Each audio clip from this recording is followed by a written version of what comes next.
Good morning বন্ধুরা, কেমন আছো তোমরা সবাই? আশা করি তোমরা সবাই ভালো আছো, সুস্থ আছো। আমিও আমার লাইফে বেশ ভালো আছি। তো চলে এলাম নতুন একটা ব্লগের সাথে। অ্যাজ আই প্রমিস, বিয়ে বাড়ির যে পার্ট 2টা সেটা তোমাদের সাথে আজকে শেয়ার করব। মিডলে কিছু কারণের জন্য না তোমাদের সাথে সেভাবে শেয়ার করতে পারিনি, তো এর জন্য সরি। তো চলো ভিডিওটা স্টার্ট করা যাক, আর আশা করি সারা ভিডিও জুড়ে তোমরা যথেষ্ট এনজয় করবে। তো সবার প্রথমেই যেটা আছে সেটা হলো কলা গাছ পোতা। ওখানকার নিয়ম রয়েছে যে জামাইরা সবাই মিলে, মানে যত জামাই থাকবে সবাই মিলে একসাথে কলা গাছ পুঁতবে, যেখানে বিয়ে সাতটা হবে ঠিক সেই জায়গাটা। তো সবাই মিলে ওগুলোই করছিলাম, আর নাচানাচির বহর তো আলাদাই ছিল। সকাল থেকে স্নান করেই এক ধরনের মোটামুটি গায়ে হলুদের জন্য ধরো রেডি হয়ে গিয়েছিলাম, কারণ শীতকাল তো কাজকর্ম শুরু হতেই সেই 12টা বেজেই গেছিলো। খাওয়া দাওয়া করে স্নান করে একেবারে গায়ে হলুদের জন্য রেডি। আর একের পর এক নতুন রিচুয়াল দেখে না নিজেরও অবাক লাগছিল। আসলে সত্যি বলতে বিয়েতে যেগুলো রিচুয়াল দেখে অভ্যস্ত তার থেকে একটু আলাদা হলেও মজাটা কিন্তু ওর থেকে অনেক বেশি হয়ে গেছিলো। আর এদিকে জামাইরা দেখছিলে যে কলা গাছ পুঁতছিল, আর এই যে ওরা সবাই মিলে এই দেখো না পুকুর পাড়ে কত ধরনের নিয়ম সেগুলো করছিল। ভাবলাম তোমাদের সাথে একটু শেয়ার করব, কিন্তু ভিড় তো প্রচণ্ডই ছিল। তাও চেষ্টা করলাম যতটা পারলাম তোমাদের সাথে শেয়ার করলাম।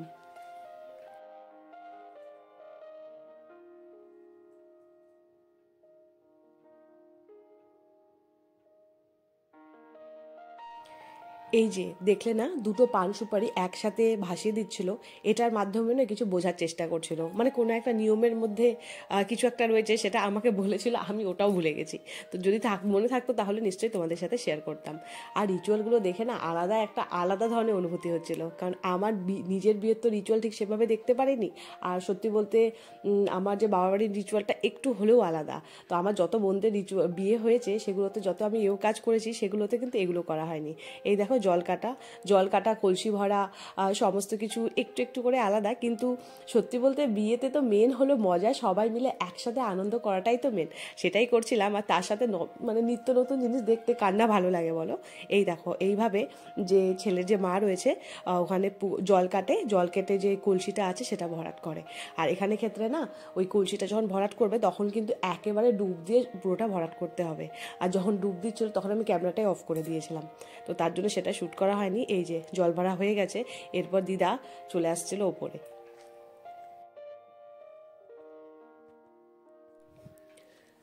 আর হলুদ কোটার ভিডিওটা তো আমি আগের ব্লগে তোমাদের সাথে শেয়ার করে রেখেছিলাম। আর এদিকে দেখো না সবাই সবার কাজে ব্যস্ত, মানে কেউ বিয়ের কাজ করছে, কেউ আবার ক্যামেরাতে ফটো তুলছে। সবারই নির্দিষ্ট কাজ কিন্তু বিয়ে বাড়িতে থাকে। আর এই যে চানল ডালা, এগুলোতেই না সামনে সামনে কোথায় জানি একটু পুজো করছিল, তো সেগুলো কিছু শেয়ার করলাম। আর এই একটা প্রদীপ না জলের মধ্যে রেখে দিল, কারণটা আমি বলতে পারবো না গো, নিয়ম তো, নিয়মের কোনো কারণ হয় না। আর এই দেখো এদিকে সবাই মিলে মামাকে ওই বৃদ্ধি পুজোর জন্য রেডি করছিল।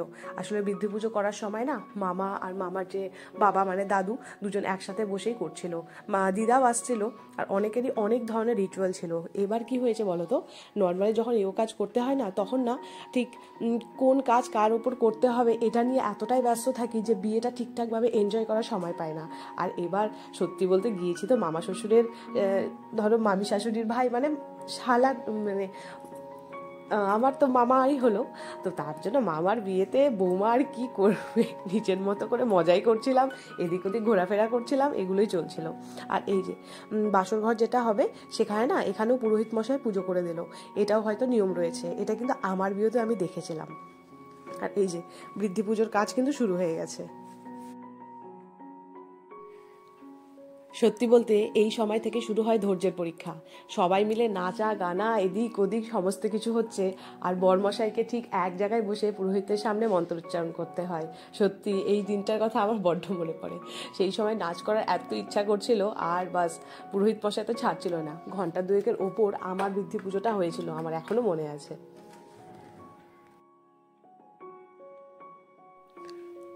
ঘরের মধ্যে এদিকে যতই বৃদ্ধি পুজোর তামধাম চলুক না কেন, আমার মন তো একেবারে ছিল বাইরে, মানে ওই নাচ গানের দিকে। কি আর বসবো বলো, মানে পুজোটা দেখতে হয় বসে, তাই নাই দেখছিলাম। আর মনটা তো বারবার করছিল যে বাইরে সবাই মিলে এত বেশি মজা এত বেশি আনন্দ করছে, সেখানে গিয়ে একটু এনজয় করি।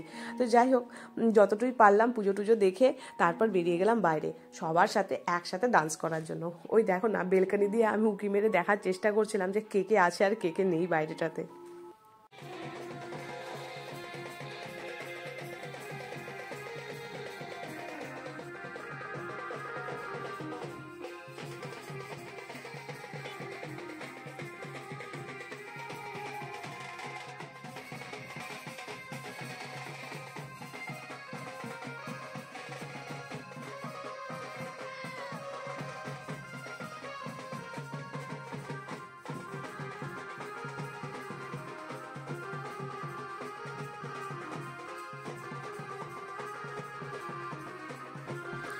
নাচানাচির বহন নিয়ে আলাদা করে সত্যি বলতে কিচ্ছু বলার নেই। অনেক বিয়ে বাড়িতে হয় না যে সবাই মিলে নাচা পছন্দ করে না, মানে ম্যাক্সিমাম লোকই নাচতে চাচ্ছে না, আর মানে সবাই ক্যামেরা সাই বা সবাই লজ্জা পাচ্ছে।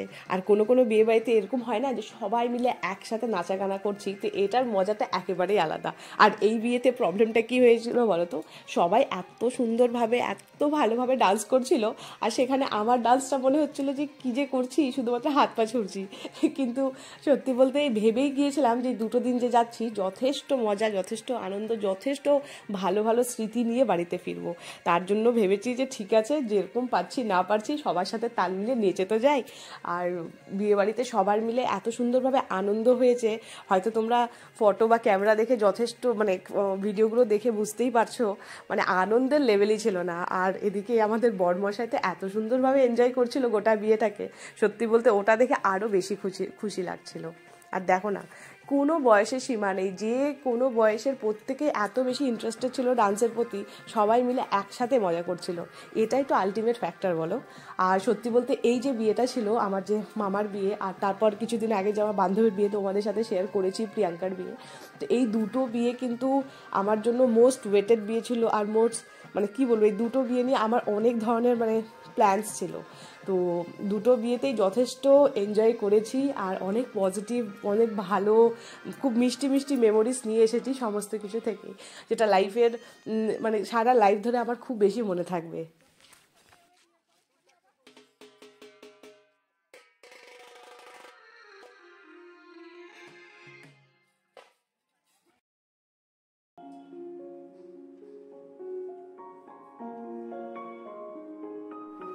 নাচতে নাচতেই সবাই মিলে বেরিয়ে পড়লাম জল সাজতে, তার সাথে যে আশেপাশে যে মন্দির রয়েছে সেখানে পুজো দিতে। আসলে যখনই গায়ে হলুদ করা হয় তার আগে না এই কাজগুলো আমাদের এখানেও করে, বা বাপের বাড়িতে দুটো নিয়মে দেখেছি এগুলো কাজ কিন্তু করতে হয়। ঠাকুরকে কোনো কিছু না দিয়ে বা না করে তার আগে নিজের জন্য কোনো কিছু করা তো একেবারে ঠিক নয়, আর সেটাও নিয়মে রয়েছে। তার জন্য দেখো না, সবাই নিজের নিজের কাজে ব্যস্ত। বললাম না, একজন দেখো ওদিকে পুজো করতে ব্যস্ত, আর আমাদের দেখো ওদিকে নাচতে ব্যস্ত। কি ভাল লাগছিল দেখো, সবাই মিলে লাল হলুদ কাপড় পরেছে, দারুণ লাগছিল কিন্তু। আচ্ছা বলো তো, যখন আমরা ছোট ছিলাম, মানে আমার মনে আছে আমার চাইল্ডহুড মেমোরিতে কোনো সময় কিন্তু গায়ে হলুদে হলুদ শাড়ি বা মেহেন্দিতে সবুজ শাড়ি এগুলোর কিন্তু চল ছিল না। খুব বেশি বলছি না, 2010 বা 8-10-এর বিয়েতে আমার যখন বড় দিদির বিয়ে হলো, মানে মাসটা তো বড় দিদির বিয়ে হলো, তখন আমার মনে আছে যে কোনো কিছুই এগুলো রিচুয়াল ছিল না জানো। না ক্যামেরাম্যান ছিল, না কিছু ছিল। এই বাড়িতেই আমরা সবাই মিলে, আমার মনে আছে আমার দিদিকে আমরা নিজেরাই শাড়ি পরালাম, ওই ধরো চন্দনের ফোঁটা যেটা থাকে সেগুলো পরিয়ে দিলাম। ব্যাপারগুলো কত বেশি মানে কি বলবো, নর্মাল ছিল, ন্যাচারাল ছিল। ইদানিংকালে ব্যাপারটা কিন্তু একেবারে ফটোজেনিক হয়ে গেছে।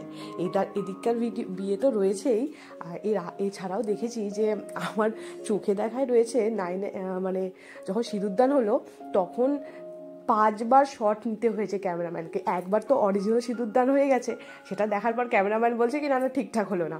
এরপর পুরোহিত মশাই না চুপচাপ সাইডে বসে আছে। খুব কম করে আমার মনে আছে 5বার করে সিঁদুরদান করা হলো। এগুলো জিনিসটা আমার একটু খারাপ লাগে, কিন্তু কিছু করার নেই বলো, এই ফটোটা এই ভিডিওগুলোই তো স্মৃতিতে থেকে যাবে, তার জন্য একটু অ্যাডজাস্টমেন্ট করতেই হয়।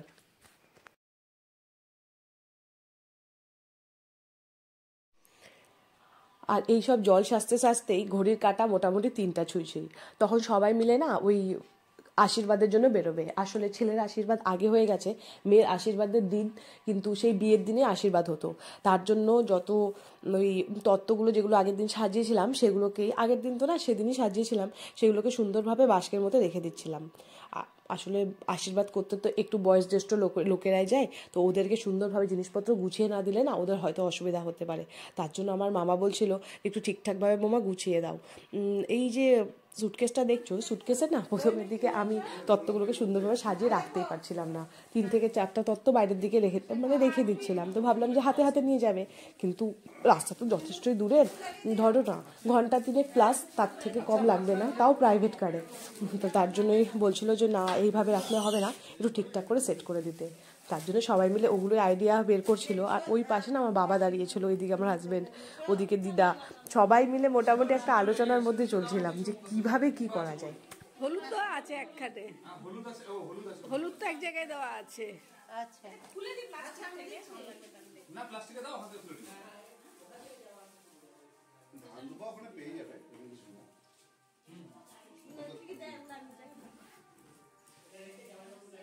গাড়ি চলে আসলো, অঙ্কুকে ডাকো।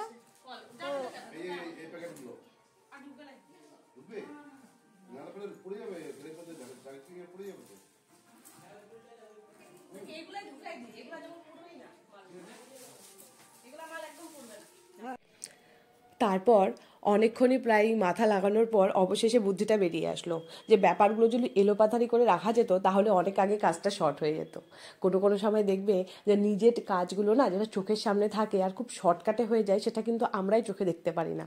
আশপাশ থেকে দুজন বললেই মনে হয় যে না এইভাবে কাজটা করলেই তো হতো, আর কাজটা খুব শর্টকাটে হয়ে যায়।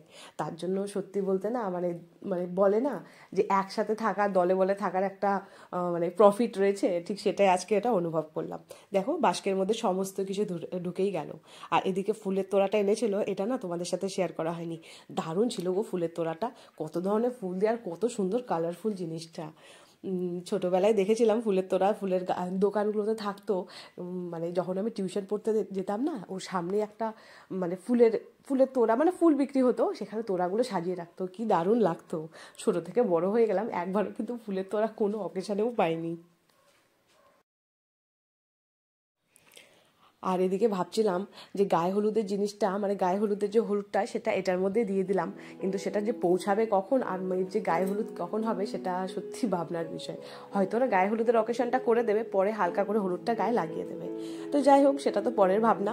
আর এদিকে এই যে বিয়ের যে সবচেয়ে ইম্পর্টেন্ট যেটা হলো মাছ পুঁটি মাছ, এই দুটোকে সুন্দরভাবে সিঁদুর লাগিয়ে র্যাপিং পেপারে ভরে এই যে আমার বর মহাশয় নিয়ে আসছে। আর এই যে তোড়াটা তোমাদের সাথে একটু হয়তো শেয়ার করতে পারলাম।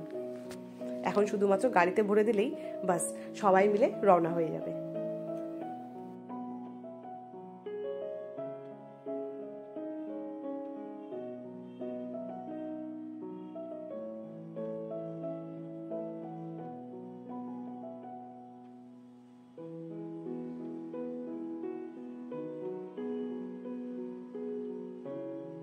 গাড়িতে সমস্ত কিছু উঠিয়ে দেওয়ার পর দেখি যে দুজন যারা আশীর্বাদ করতে যাবে তারা নেই। সেই ওই বাড়ি থেকে আবার ডেকে নিয়ে আসলাম। আর আসার সময় দেখো না, ভাবছিলাম এই প্যান্ডেলগুলো আর বাস 3টে দিন, তারপর সমস্ত কিছু খুলে দেবে। কেমন জানি একটু মন খারাপ হয়ে যায় জানো। আনন্দের মধ্যেও যে আমার এত বেশি মন খারাপ কেন হয় সেটা আমি ভাবি না। মানে যতই পজিটিভ থাকার চেষ্টা করি, এই নেগেটিভ জিনিসগুলো আমাকে এত ঘিরে কেন ধরে। ভাবছি তাই যে বিয়ের তো প্যান্ডেল থাকবে, তারপর তো খুলেই দেবে। কিন্তু যাই হোক, একটু তো মনে খারাপ লাগছিলই। আর এদিকে অবশেষে সবাইকে গাড়িতে মোটামুটি যাকে বলে লোড করে দেওয়ার পরই সবাই মিলে চলে গেল। ব্যাস এরপর ভালো ভালো আশীর্বাদটা হয়ে রাতে বিয়েটা হয়ে গেলেই সবার শান্তি। আর মামার কিন্তু বাসি বিয়ে রয়েছে, সেটার আনন্দ তো আলাদাই লেভেলের।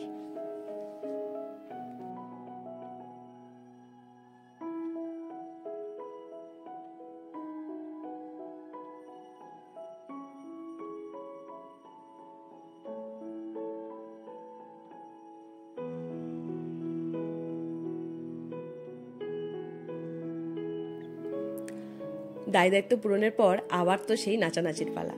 তাই ওই যে দূরে যে মন্দিরটা রয়েছে, ওখানে মা কালীর মন্দির রয়েছে, দারুণ জাগ্রত জানো। তো ওখানে গিয়ে সবাই পুজো দিচ্ছিল, আর এপাশে বললাম না আবার সবাই মিলে নাচানাচি করছিল। আর এই গাছটা দেখছো, আজকের না গো, কত যে স্মৃতি কত যে ইতিহাস এই গাছটাতে রয়েছে। আমার মামি বলল মোটামুটি ধরো এটা মানে ওনার যে মা রয়েছে তার মারও আগে এই গাছটা ছিল বলে। তো বলো 2 থেকে 3টা জেনারেশন চোখের সামনে গাছটা দেখে নিয়েছে, এখনও একই ধরনের রয়েছে। আর দেখেছো ডান্সের বহর চলেই যাচ্ছে গো ডান্সটা। এরপর মনে হচ্ছে বিয়ে করতে গেলেও ডান্স করতে করতে বিয়ে করতে যেতে হবে। তো দেখছো ওপাশে কত লোক দাঁড়িয়ে দেখছে, আর আমরা এখানে ডান্স করেই যাচ্ছিলাম।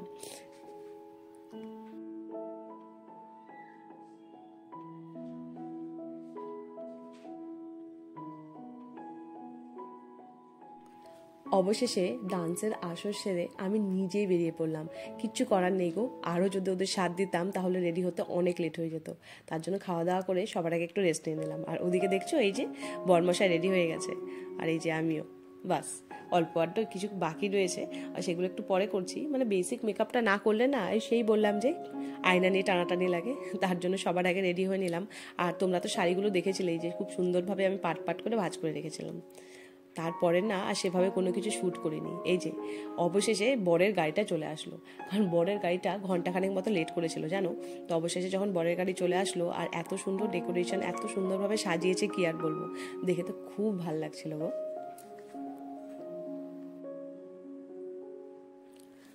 আর সত্যি বলতে এই সময়টা না মনের মধ্যে একটা কোনো জায়গায় একটা মিক্স ফিলিং থাকে, একটা ভালো একটা খারাপ সমস্ত কিছু মিলে একটা টেনশন। আমারও মনে আছে বিষয়টা, কিন্তু গাড়িটা দেখে সত্যি খুব ভালো লাগছিল। বাস এই গাড়িটা চলে এসেছে, এরপর বরমশাই বেরোলেই বিয়ের জন্য মানে বরযাত্রী রওনা হবে।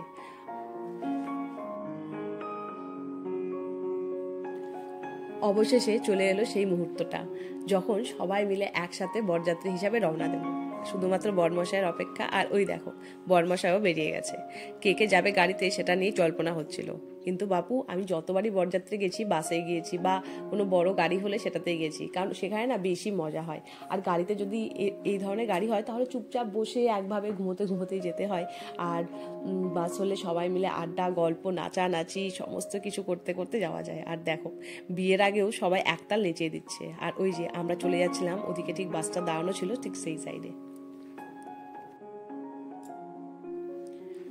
সবাই মিলে এসে পৌঁছালাম আমাদের নতুন মামির বাড়িতে। দেখো এখানকার ডেকোরেশনটাও এত সুন্দর করেছিল কি আর বলবো, সমস্ত কিছু মিলে যাকে বলে এই ক্লাস। কিন্তু বিয়ে বাড়িতে এটাই খুব ভালো লাগে যে জাস্ট ঘরের মধ্যে ঢুকলে, মানে যে জায়গাটা হবে ভবন জাতীয় জায়গায় ঢুকলেই কেমন যেন একটু গরম লাগে, তখন মনে হয় সোয়েটারের আর কোনো দরকার নেই।